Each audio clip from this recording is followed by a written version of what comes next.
好，你好，今日同大家講講 3M 嘅系統，我哋就係講呢一支 3M FM 1500B，佢最大嘅賣點就係可以消除呢個大腸桿菌嘅仲有另外一個特大嘅賣點就係0.2嘅密度即係嚟講佢亦都係有1500加侖嘅，即係大概5600幾嘅公升咁嚟講佢算係唔錯噶啦。咁我哋講講個系統就係駁落去個淨水龍頭嗰度啦又係呢句熱水唔使理嘅，閂咗掣，凍水閂咗水掣，駁翻條藍色嘅飲用喉駁落去2分嗰度，等自來水入到去 filter 裏邊，由 filter 再過濾翻啲水，直接出水，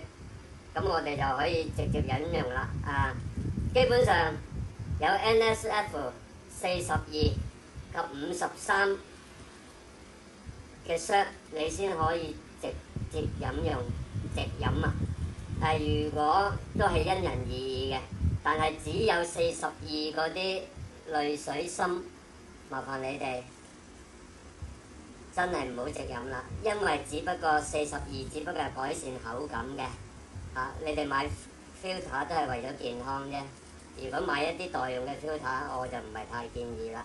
OK， 今日我哋要講嘅嘢係咁多啦。咁支濾芯叫做 3M FM 1500B 記住，支濾芯嘅 size 大致上同呢支 3M Max 差唔多 size 即係好似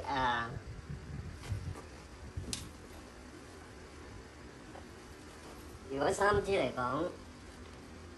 其實唔係太大分別個 size， 咁相對嚟講，大家都識得比較啦。呢兩支都有1500加侖嘅，呢支 3MCC Complete 得750加侖嘅啫，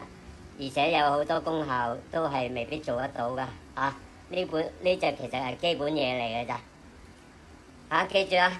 3M Max 同埋1500B， 我係推介嘅。